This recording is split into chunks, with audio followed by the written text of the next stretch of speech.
immense service that he has done for breast cancer. I met him about 10 years ago, 11 years ago in London. And I was surprised to find, as usual, I sing a little, so everybody insisted that I sing, so I sang. And he approached me after I had finished singing with tears in his eyes, saying, I'm coming back to India. And I'm coming back because I feel that there's more work to be done in India than here. And I knew that he held a very senior position in the Royal Marsden Hospital, which is the premier institute for cancer in London, in England. And I thought to myself, he won't actually do it because he was doing very well, and economically also it's not going to be very comfortable for him to come back to India to start something which people are not even aware of and people don't want to be aware of because they hide things. But to my surprise, he actually did. He transferred himself from London to India, and I said, wow, this is something great. Because very few people these days especially would give up a lucrative career for an ideal, and that's what he did. And I'm a nationalist, very much so. I love India, and I think India is the greatest country and is going to become greater in the future. And so I really admire this nationalist feeling that he had, that I have to come back to India to do things in India rather than, my expertise should be utilized more in India than in England. In England, there are lots of others who would do it, but in India, there's nobody else. So, Dr. Raghu, more strength to your arms and more brilliance to your brains, and just carry on this work, and I salute you. For the launch of this mobile app, Mr. Bachchan, as we all know, is a national icon and a role model to all of us, and his endorsement to this cause really means quite a lot to us. So without further ado, I would request Mr. Bachchan to address the gathering, after which, we will have the release of the mobile app first, after which we would request Mr. Bachchan to address the gathering.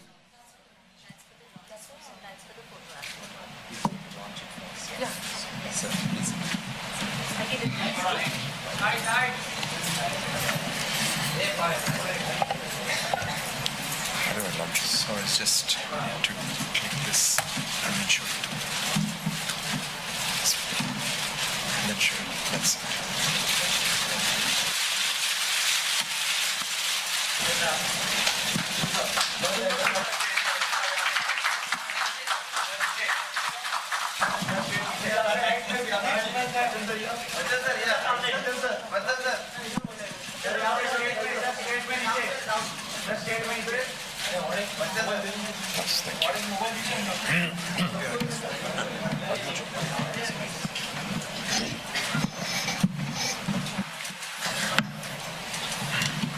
Dr. Raghuram, Mr. Padmanai, Navya, Mr. Ranjan,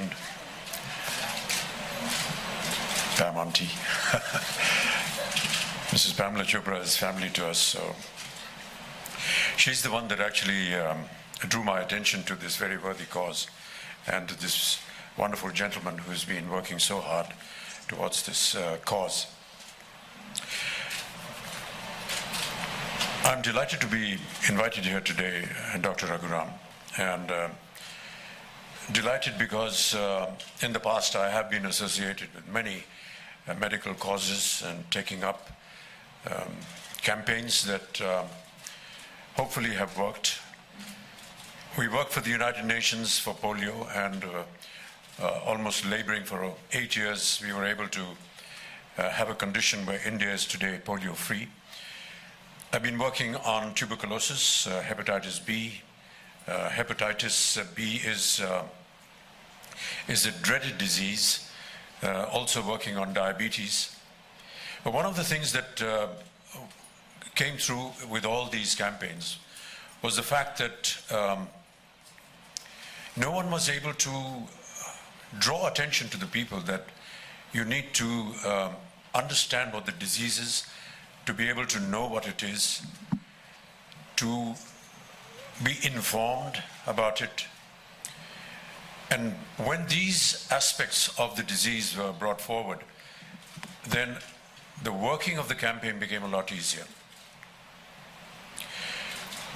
Having knowledge of the disease is the doctor's job. But the people that suffer sometimes feel that they don't need to consult, or when they need to consult, it has become too late. And therefore, timely intervention and informing the medical profession of your disease, as I have noticed, has been very beneficial. I say this out of experience because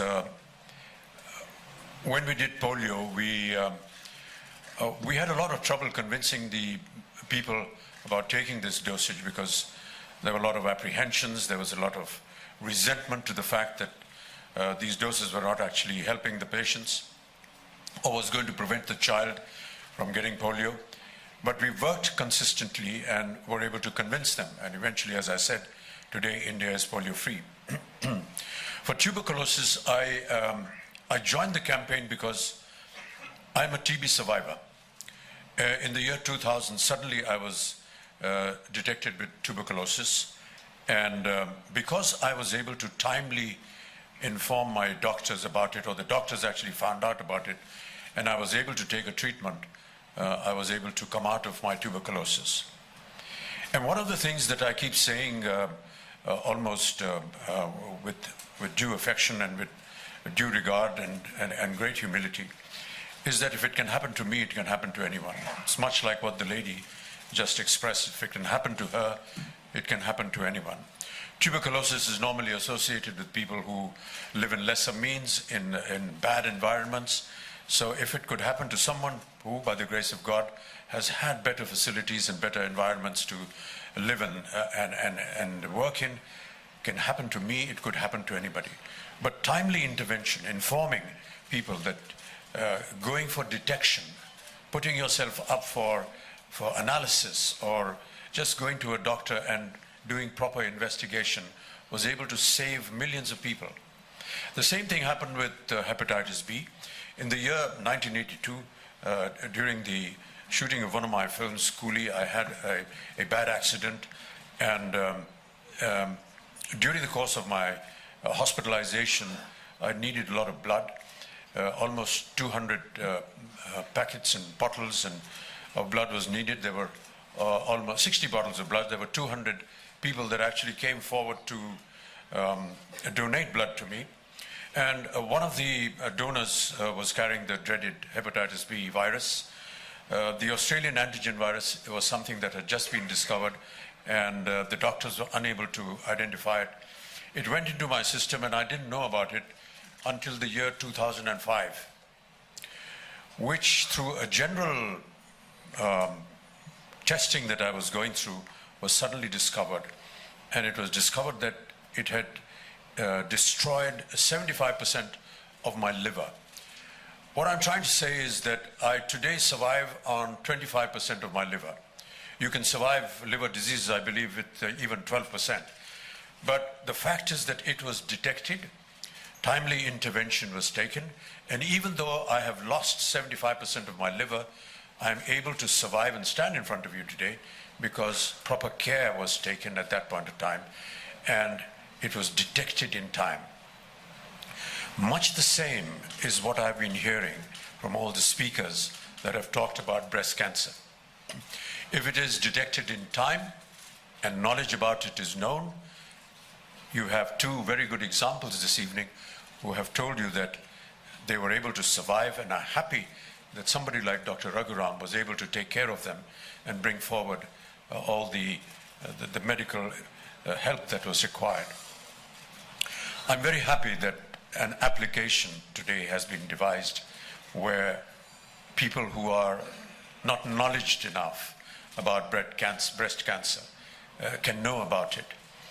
I was a little apprehensive about it until Mr. Padmanabhaya informed me that what I was apprehensive about was that application is something that is more prominent in urban areas and cities and metros and more so-called educated people, what happens to people in the villages, because the application needs to be understood there. But he now informed me in his speech that the incidence of breast cancer in rural areas is less than what it is in urban areas, and therefore that is very heartening to know. But I presume that there will be some kind of device where the application is brought out to the rural areas as well, and they are educated enough to know how to use them.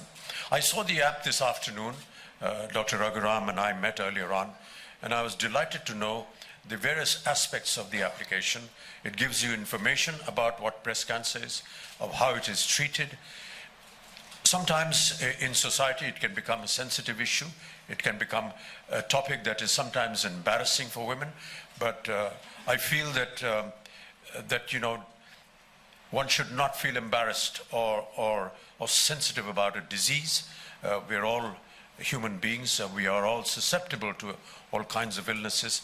And the app actually leads you through various aspects of what breast cancer is, how it can be treated. Post-operative care or post-care is a very important element in most diseases. And as we saw in the application, some of the aspects of how to treat breast cancer after you have been treated are very important. I'm delighted today that I have been associated with this campaign. And Dr. Raghuram, may I just offer my services, my voluntary services to this wonderful campaign. If in the future you would require to use my face and my voice towards this campaign, I shall be more than willing to help you. Thank you so much.